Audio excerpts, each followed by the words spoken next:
Indonesia, negara demokrasi terbesar di dunia, telah menyelenggarakan pemilu berkala sejak reformasi 1998. Namun, setelah lebih dari 2 dekade, apakah pemilu di Indonesia benar-benar telah mencerminkan prinsip-prinsip demokrasi yang sesungguhnya? Dalam video dokumenter ini, kita akan mengkaji lebih dalam bagaimana dinamika pemilu di Indonesia, mulai dari proses penyelenggaraan, partisipasi masyarakat, hingga kendala yang dialami dalam pemilu. Apakah Indonesia telah berhasil menghadirkan pemilu yang benar-benar demokratis, atau masih terdapat tantangan yang harus dihadapi? Ikuti penjelajahan kita untuk menemukan jawaban atas pertanyaan ini.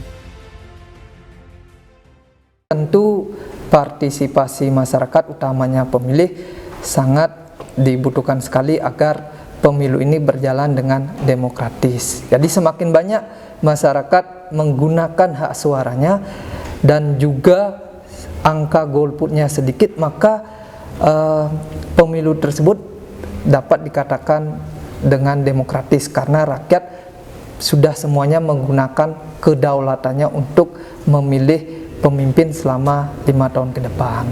Masalah aspek-aspek yang perlu diperhatikan supaya pemilu berjalan secara demokratis.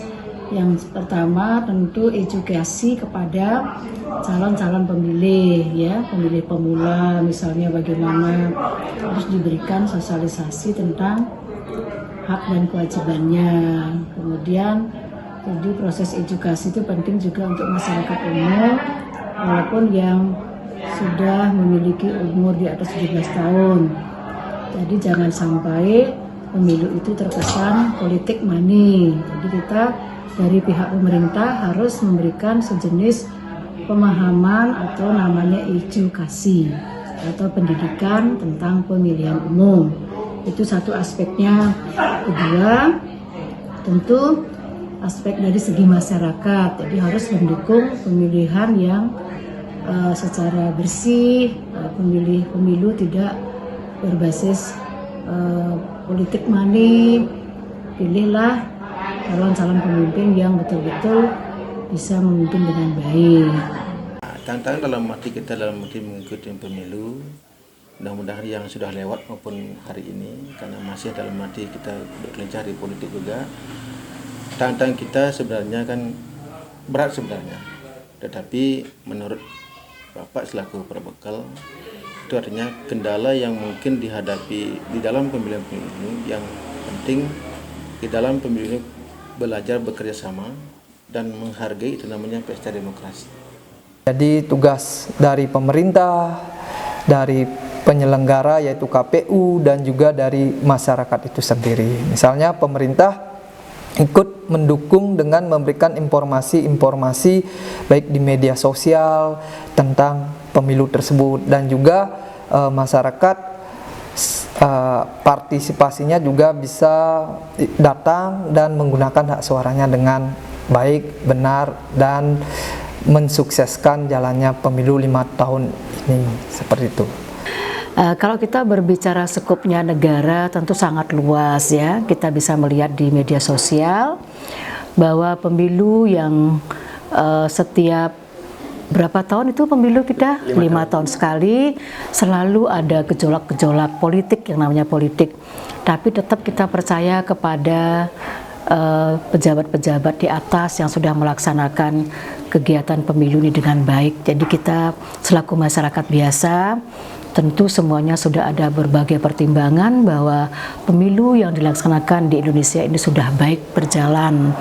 Terbukti dari apa yang menjadi tokoh figur seperti saat ini yang dipimpin oleh Presiden Pak Jokowi itu sudah membuktikan, kita melihat di media sosial betapa beliau memimpin dengan sangat baik, dan kepada rakyat itu beliau sangat perhatian. Jadi itu artinya demokrasi kita sudah betul-betul berjalan dengan baik. Terpilihnya Bapak Presiden yang sudah terlalu baik bagi kita, dengan kita melihat sama-sama di media sosial menyumbangkan finansial mereka, jadi ada yang disebut dengan biaya operasional presiden itu diberikan kepada masyarakat melalui bantuan-bantuan sosial. Itu artinya apa? Artinya demokrasi yang dilakukan di Indonesia itu sudah baik.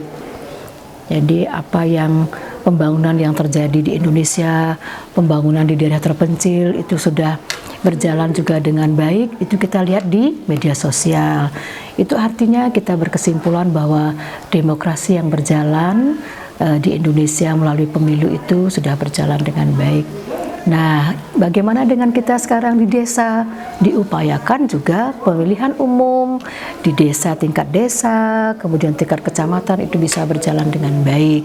Jadi kalian nanti setelah berumur 17 tahun ke atas harus terlibat sebagai apa?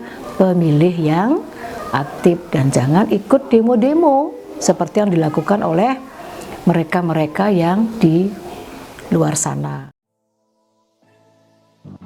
Rakyat memiliki peran sentral dalam menentukan arah kepemimpinan dan kebijakan negara melalui pemilu yang bebas dan adil.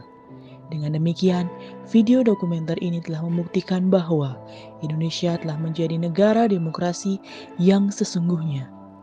Pemilu di Indonesia kini telah menjadi manifestasi kedaulatan rakyat dan cerminan dari prinsip-prinsip demokrasi yang kuat dan kokoh.